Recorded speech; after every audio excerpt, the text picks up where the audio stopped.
Hi, good evening. My name is Mindy Henkin, and I am the CEO of the Mandel JCC. It's my pleasure to welcome you to our beautiful JCC this evening for tonight's program.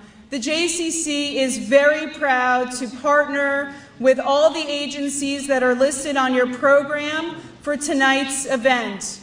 Dr. Charles Small is the director of the Institute for the Study of Global Anti-Semitism and Policy. He is also the Koret Distinguished Scholar at the Hoover Institution at Stanford University. Dr. Small earned his Bachelor of Arts in Political Science at McGill University in Montreal, a Master's of Science in Urban Development, Planning, and Economics at University College in London, and a Doctor of Philosophy from Oxford University. Dr. Small has performed research in Montreal, London, and in many cities across Israel. Dr. Small was the founding director of the Yale Initiative for the Interdisciplinary Study of Anti-Semitism, the first interdisciplinary research center on anti-Semitism at a North American university. At Yale, he taught in the Political Science Department in the program on Ethics, Politics, and Economics, and ran a postdoctorate and graduate studies fellowship program dedicated to anti-Semitism research. He has lectured internationally and worked as a consultant and policy advisor in North America, Europe, Southern Africa, and the Middle East. Dr. Small specializes in social and cultural theory, globalization, national identity, socio-cultural policy, and racism. Okay, thank you very much. It's a great honor to be here. Ambassador Forman and other distinguished guests of the panel, and representatives from France and from Germany. I'm honored to be here. I'd like to say a special welcome to my parents who are here, Norman and Judy Small. It's nice that they're here. And I'd also like to acknowledge Sami and Joyce Apple, who are also involved in the struggle against anti-Semitism globally. So it's nice that they're here as well. So I'm going to start off with a story. It was 1947 in Tel Aviv, and the leaders of the Zionist movement were invited to a special dinner, a very formal dinner by His Majesty's troops. The leaders of the British government at the time in Palestine invited the leaders of the Zionist movement in 1947. It was a very hot summer night in Tel Aviv, and you know Tel Aviv can be stifling hot and humid, and this was before air conditioning. And everybody was formal attire. It was an official British evening, so people came in gowns and tuxedos and top hats, and everybody was very warm. And the leaders of the Zionist movement with the leaders of the British government were on the head table up on a podium. And David Ben-Gurion and many Israelis, as you know, are quite informal. So in the middle of the dinner, David Ben-Gurion was very hot, so he took off his top hat and he took off his tie and undid his shirt, and he put the jacket on the back of his chair.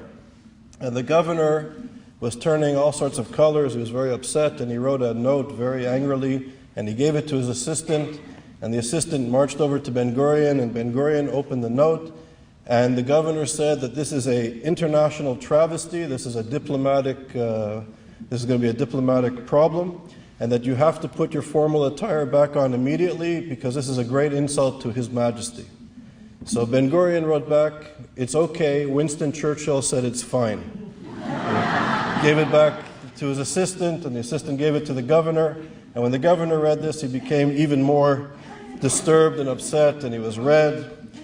Anyways, as the dinner ended, the governor stood up and he made a beeline for Ben-Gurion, and he said, "What is this? This is an international diplomatic insult, and this is going, I'm sending a telex right after this dinner, and there's going to be a formal problem with the British government and the leaders of the Zionist movement, and what do you mean that Churchill said it's okay?" And Ben-Gurion said, "Yes, it's true. Churchill said it's fine." A few months earlier, they were at 10 Downing Street in London, and the leaders of the Zionist movement were meeting with the cabinet of the British government, and Winston Churchill was at the head of the table convening the meeting.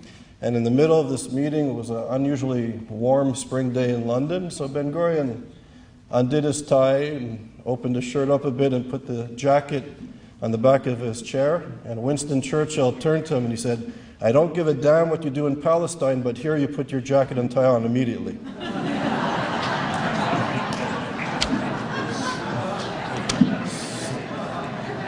So, to me,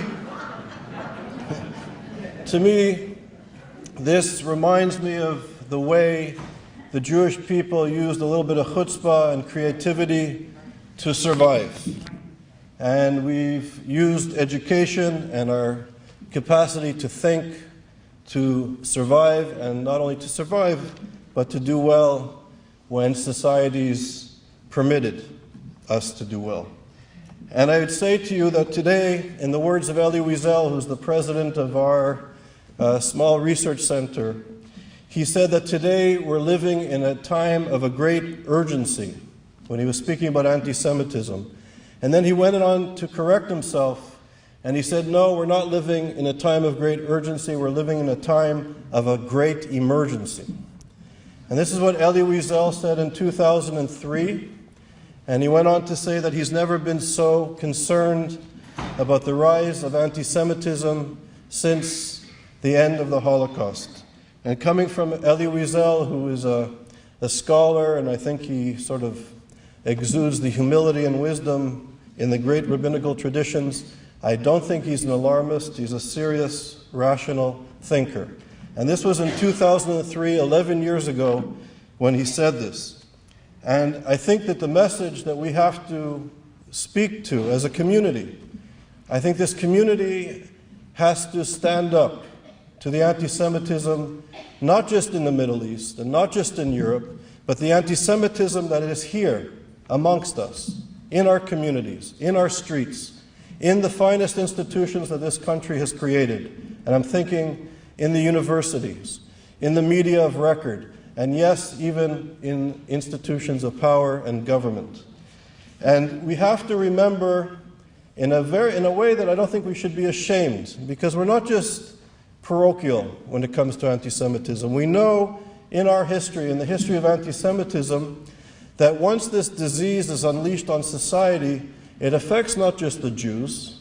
We may be the first victims or the first intended victims, not always the first victim.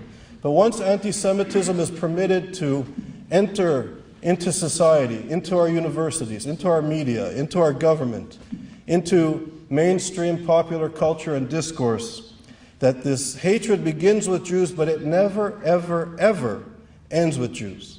Ever.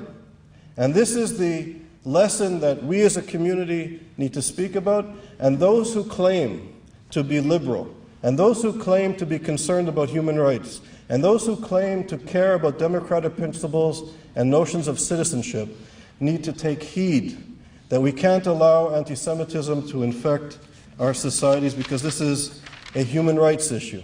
Once this disease is unleashed, women, gay people, religious minorities, moderates become the target of the extremists and the anti-Semites.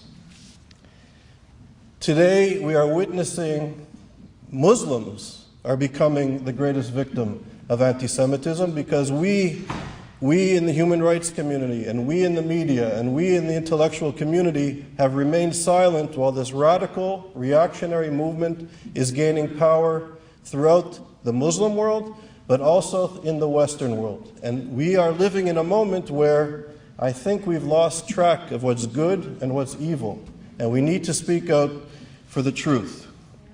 Anti-Semitism, I'm going to be very crude and give you the history of anti-Semitism in about 100 seconds, so please bear with me. Anti-Semitism, in a sense, has gone through three major phases. There was a religious phase, a racist phase, and now a phase in which the notion of Jewish peoplehood is being attacked, i.e., the demonization of the Jewish people's notion of peoplehood and our connection to the land of Israel and to the state of Israel. What is remarkable about anti-Semitism as opposed to other forms of discrimination is its inherent, and I'm choosing my words carefully, its inherent genocidal aspect. And it's genocidal because what the anti-Semites want to do is transform the Jew. And they want to transform the Jew to save the world, in quotations, to save the world.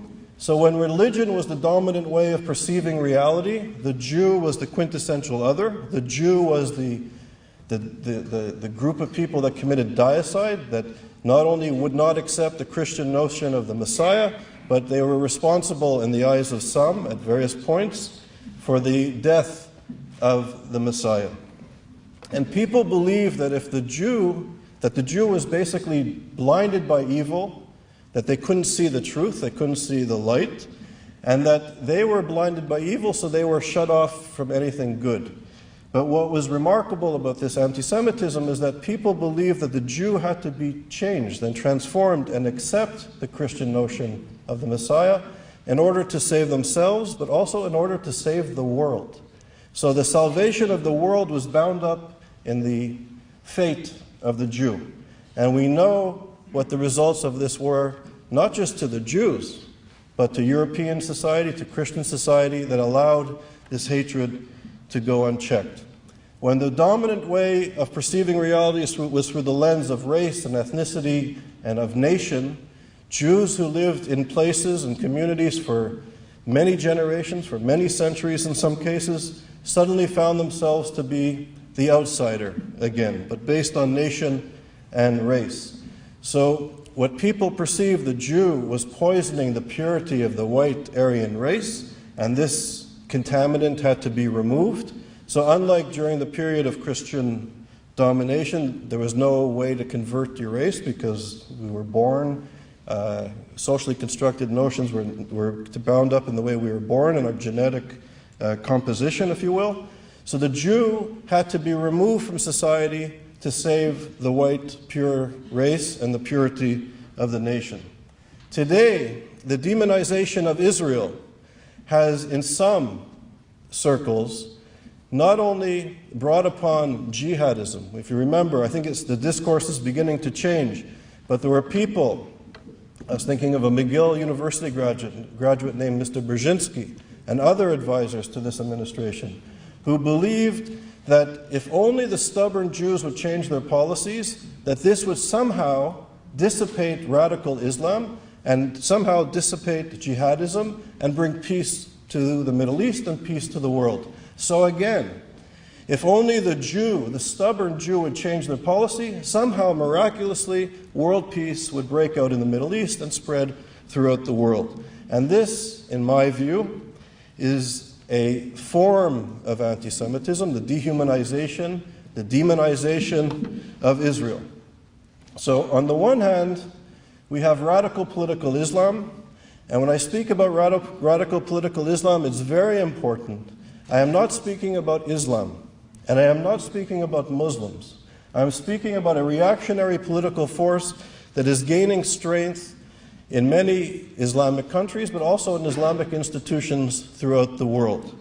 And this reactionary social movement is demonizing the Jew and demonizing the Zionist and demonizing the Israeli and putting focus on the Jew and the Zionist and the Israeli. And over here, they're taking away the rights of women, the rights of gay people. They're taking away the rights of minorities, of Christian minorities, of moderate Muslims who want to live in a democratic space and society. So while they focus on the Jew, they're transforming their society. And this is the danger of anti-Semitism. And in a sense, I would argue that the radical political Islamists are the shock troops, for the anti-Semites in the Western world. They're the shock troops of the anti-Semites in the Western world because they're straightforward and honest, and they speak the same language in English and French and German and Arabic and Farsi. They say it the way they see it. They're not putting spins on it. It's we in the West who claim to be liberal, who claim to care about notions of democracy, who claim to care about human rights and the dignity of all people to be equal in front of one legal system. It's we in the West who have remained silent while this radical reactionary movement is gaining strength, and we, some of us, have put the focus on Israel. and blaming Israel for the cause of the problems. Western democratic values, multicultural societies are inherently based on the recognition of the other. Emanuel Levinas, the great Jewish philosopher born in Lithuania, did his PhD in France. He was in France while his family were being liquidated in Lithuania, and he survived the war. And in a sense, he brought Jewish philosophical ethics to the European university, and he paved the way for other thinkers and philosophers. He's a very important thinker, and his work was based on the ethics of seeing and perceiving and treating the other, and that this was the foundation of democratic liberal societies. And Levinas, using Jewish ethics, wrote how the moment we see our face in the face of the other, once there is this recognition, this is the instant we become human. So the recognition of the other is integral to human relations and societal relations in democratic societies.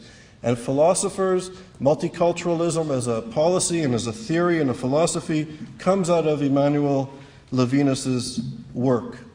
And he writes importantly, and others have written as well, when we see a social movement that is incapable of recognizing the other, in this case, radical political Islam, the Muslim Brotherhood, for example, as one offshoot of this social movement, they perceive Jews to be emanating from the urine of donkeys, that we are the descendants of animals, of apes and of pigs.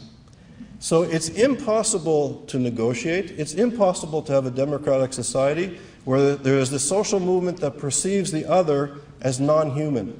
We know from history, from the history of anti-Semitism, from the history of apartheid and slavery, of segregation, that once we don't see the other as human, this can lead to all forms of catastrophes. And I have to say that this reactionary movement, the Muslim Brotherhood, if you go, this is where radical political Islam started, even in the Shiite world. And I would urge you, as a community, if we know from our history that knowledge is power, we have to read what these people are thinking and what they are doing. We need to know the language of the Muslim Brotherhood. We need to know that the founders, Banai and Qutb, perceived Jews as animals. They took the most pernicious forms of European anti-Semitism and incorporated it into their notion of religion. They took the protocols of the Elders of Zion, the forged document from Europe, from France or Russia, depending on which history that you read of the protocols. And the protocols of the Elders of Zion, the lies about the Jews, lay the foundation for the Holocaust. And hatred and the Holocaust begins with words and it begins with ideas. And this lie about the Jews, the protocols of the Elders of Zion, which led to the Holocaust, as Elie Wiesel and others prominently say, the Holocaust did not happen when the railroad tracks and the crematoriums were built. They started to happen when the words and the lies were accepted as truth.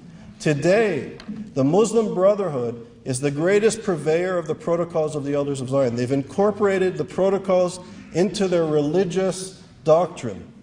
The protocols today in Islamic countries where the Muslim Brotherhood is active is today a mainstream ideology, a mainstream view.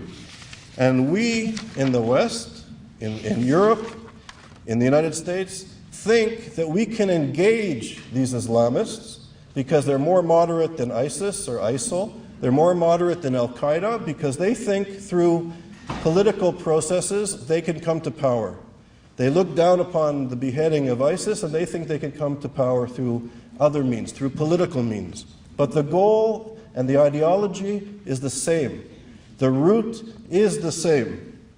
And this, ladies and gentlemen, is a problem. And we have to, in this postmodern moment, if you look at postmodern thought, 1 minute, 2 minutes? 1 minute. 2 minutes, okay.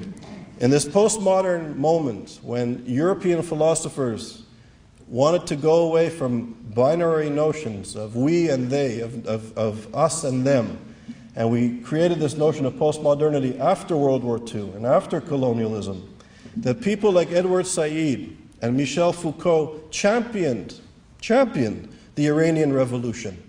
And these are the main thinkers. This is the canon in today's university, are people like Michel Foucault and Edward Said, who speak nothing about anti-Semitism and actually praise the Iranian Revolution as something akin to what the French Revolution was to Europe at Enlightenment. This is what we're dealing with. I would just like to finish, and I would like to say, and this is the dangers, and this is the danger, and this is where I think our community needs to stand up. And we need to educate our policymakers. We need to educate our leaders and the like. And I'm thinking, there's many examples, but the most recent example that I find disturbing is that when President Obama addressed the General Assembly and he praised the Imam, or Sheikh, bin Baya. Bin Baya is a close associate of Kawadari. They work for the Kawadari Foundation. They're funded by the Kawadari Foundation in Qatar. They are the leaders of the Muslim Brotherhood.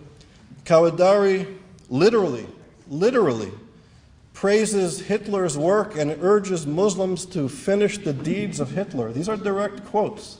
If you read the Hamas charter, they call for the killing of Jews, and they've incorporated the protocols of the Elders of Zion. And yet, the American administration and other leaders, other countries in Europe and the like, have taken a soft approach to the Muslim Brotherhood, and have actually praised them for their condemnation of the war, the horrific war that ISIS is leading. But what's very important that I think that we need to understand is that ideology is very important. And if Western governments are praising the Muslim Brotherhood and praising leaders of a organization or a religious movement that wants to exterminate Jews, kill gay people, kill Christian minorities, kill moderate, non-believing Muslims, then we are in trouble. Because if we praise these people with this ideology, it's giving voice to the people, not only in the Middle East, it's giving oxygen, if you will, to what's happening in the streets of Europe. It's giving oxygen to the Islamists in Europe and in North America. And we have to understand that contemporary anti-Semitism began with the Jews, but it doesn't end with the Jews. And I work closely with people like Bassam Tibi, Haris Rafiq, prominent Muslims, practicing Muslims, who know that praising these Islamists are destroying their own societies, they're destroying their mosques, they're destroying their societies. And they're very active in fighting against radical political Islam. So if we are, as a community, concerned about liberal democracy, about citizenship, that everybody should be equal under one law, and there should not be second-class citizens, then we have to, in the fight against anti-Semitism, I would argue, speak very loud and very clear against any reactionary force that wants to destroy democracy and harm its citizens. Thank you.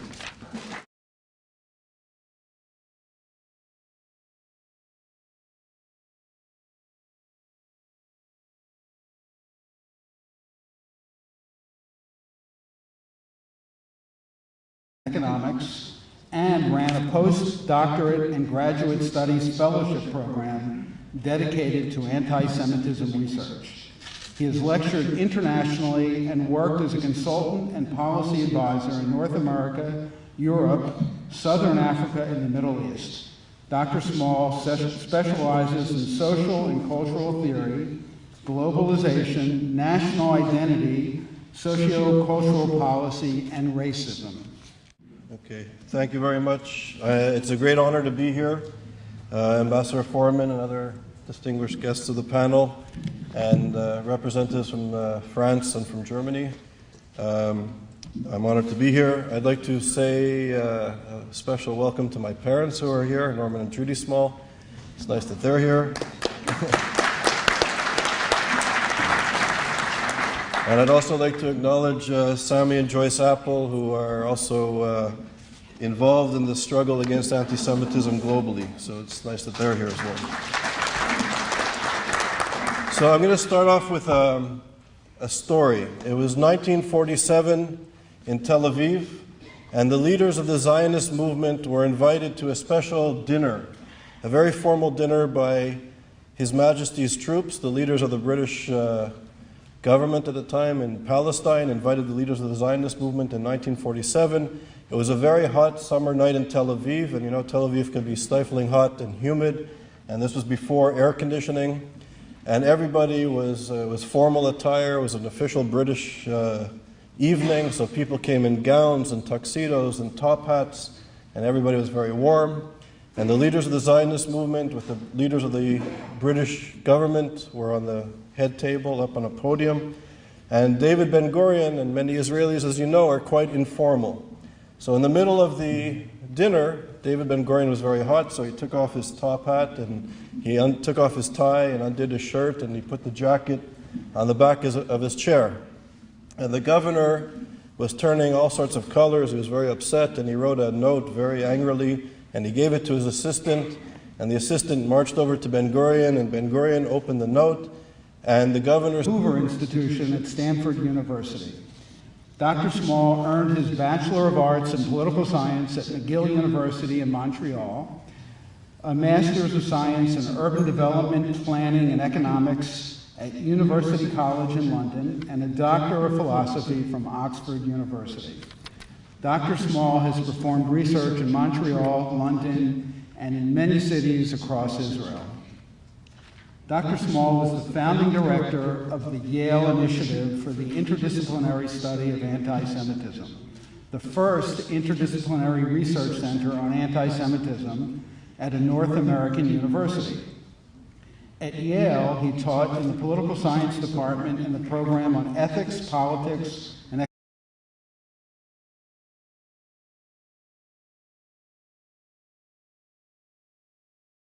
Hi, good evening. My name is Mindy Henkin, and I am the CEO of the Mandel JCC. It's my pleasure to welcome you to our beautiful JCC this evening for tonight's program. The JCC is very proud to partner with all the agencies that are listed on your program for tonight's event. Dr. Charles Small is the director of the Institute for the Study of Global Anti-Semitism and Policy. He is also the Koret Distinguished Scholar at the